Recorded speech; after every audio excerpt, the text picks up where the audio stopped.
Hey guys, it's me, the happiest guy in the world again, and sorry about the little ticking going on up there. I don't know if you guys can hear that. Having a little bit of a thing going on with the heater or something. It's getting to be about that time. So I made a video a little bit ago just talking about my experience getting cast as Mr. Salt in the production of Willy Wonka, and I gotta say, oh, I'm home, people. If you know what I had to go through to get here and to get to this moment, it's really a lot, because if you watch my old crazy drama teacher videos, if you watch the last video, you could grasp about half of what I had to go through. There was so much here, and now I'm finally here. I'm happy again. I smiled from ear to ear the whole 3-hour, 4-hour performance. I couldn't help but smile throughout the whole thing. You look at me getting all emotional here, bro. But I'm supposed to be just letting you know, one, how I feel, and two, a big thing that's coming to the channel which pertains to this. So yes, Wonkamania has swept the channel again until the end of October. I will be filling you in on all this, and I will probably not be deleting these. Just to show a testament as to just this big moment in my life. Being this happy and being on Wonka like this, it's actually changed my life for the better. I've been happier, I've been smiling a lot more. People notice that I've been just a lot happier, been so positive and upbeat with everything. My friends notice it, my teachers notice it, everyone knows it. Everyone notices it. Family, teachers, friends, everybody. I've been smiling all the time, been a lot nicer to people, I've been more inspired to write things even though I have less time. I've just been full of ideas, so many ideas I can do. I've just been having so much energy too. I've been eating better. I've been just, it's been sleeping better too. I have less writer's block when I write. Everything that goes right for me now. It's really fitting that I got a golden ticket metaphor I mentioned last time. I have my golden ticket out of what happened before. It's just like a dream come true. I never thought it would be this. This is the happiest I've been in years, people. It's all because of this script. Without this, who knows? It's really just, people, this really means a lot. And I know it's really weird getting so emotional and attached to a play based off a children's book. But I had to go through a lot, people. There was so much, and this really means a lot to me. I can't even explain to myself, not even just how I feel, but how I got so attached to this. Just how I got so excited for it. It's one of the reasons, I guess, why Chuck will never be topped. I can't really explain it for what it is, people. It just really means a lot. This is the happiest I've been in years. Oh, man, jeez. There's no words I can describe it. I know it's really ridiculous for all this. Oh, jeez. But it's really different, man. Deep breath. You're man enough to get through this, okay? I know, like I said, it's really ridiculous that this whole thing is just happening, but what can I say? It's a big moment. But why am I bringing this up? Well, for one, I just want to let you guys know just how excited I've been, and I hope the content in this channel really improves because of this, because, hey, I want this to benefit you guys too. I want this to benefit everyone I can. I'm just in a really happy, helping mood. And then the second thing is because there's another thing coming on our channel, and I bet you're all kind of wondering, oh, what's this going to be? Is this going to be another thing that takes a spotlight, or is it going to be another project that kind of fades away like Kim Town? Well, for one, Kim Town is never going to see the light of day. We might cobble it together as how I would have made Pope Town, because it's coming even though the Al Gregory one is still being finished. Jeez. But also, it's not going to take over the channel because it's a one-time thing and it's very easy to write. Just as a show of appreciation for all the stuff that's been happening and all this one presumably final Wonkamania boom, just to kind of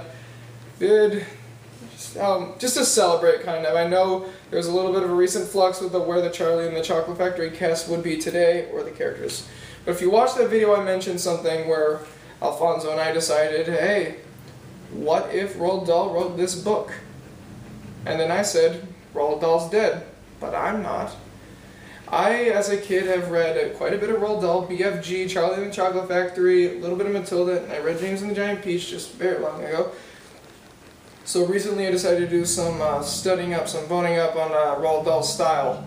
And I'm officially writing well, not officially, but you know what I mean, writing a third Charlie and the Chocolate Factory kind of book. It's going to be an audiobook, read by that guy from Loud House Musical / my older videos. He's got an amazing voice for audiobooks. You gotta check it out. It's fantastic.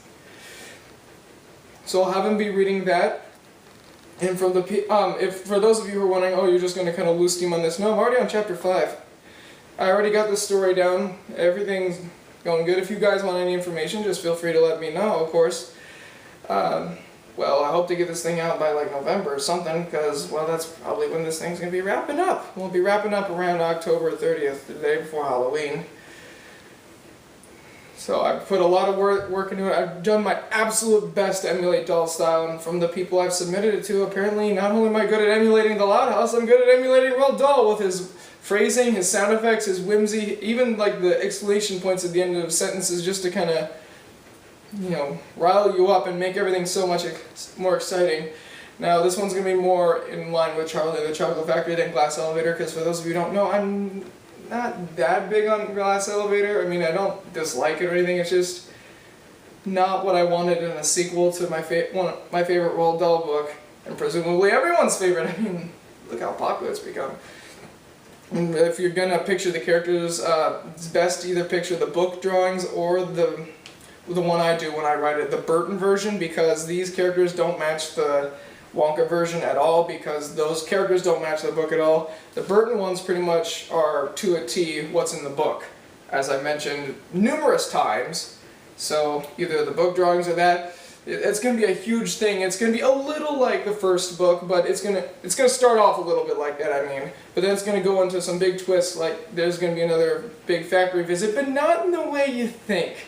Things are going to go wrong here. Not wrong like the last time, but I mean way wrong. Things are going to get way more intense. There's new friendships, there's betrayal, there's Oompa Loompa songs, and like I said, I'm trying to match Roald Dahl's style with a lot of candies, jokes and stuff, like including his warming candy and spotty powder he wanted to make, as well as cherry-flavored candy cement, Firebird Taffy, which lets you breathe fire, and a little something I like to call the Scatterwomper.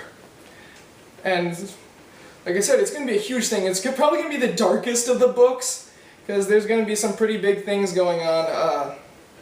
We get to see the return of old favorites, like the kids from the first book, because why not? There's a couple references to Glass Elevator in there so far. I've written out the whole thing, very in detailed notes. I get about a chapter done every day or two, so it could be out very quickly. Who knows? It could be out by the end of the month. It could be out by Christmas. Just sometime this year. I know it's going to be done by this year. I'm trying to get it out by November, just to kind of as a big wrap party, because like I said, people, it's huge. If you have any other questions about it or any suggestions, feel free to let me know. But like I said, people, I couldn't help but do it. I know this is more of a VeggieTales / TV show channel, but look, I had to go through a lot, people. As a creative person who basically, whose heroes are Jim Carrey, Phil Vischer, and Mike Naraki, you can tell I'm a big, out there energy guy who loves comedy and loves acting, but having that stripped away from me for all these years, never finding any good outlet for that, having to do the most insipid drivel out there, having me to just be oppressed and depressed, being absolutely miserable. I find something that not only gives me joy, but gives me tremendous joy. It's a breath of fresh air. I can't go back to the old thing. This is the happiest I've been in years, like I said. And who would have thought it all would happen because of the play-based off a Roald Dahl book? Oh jeez, here it comes again. Okay. I better wrap this up before I start crying on camera, because that's not going to be right. But it's just, people, I gotta say, I'm so happy. I mean, yeah, I don't have like the biggest part, but it's not tiny either. They called me one of the leads at Mr. Salt Veruca's dad. I got to go down a garbage chute.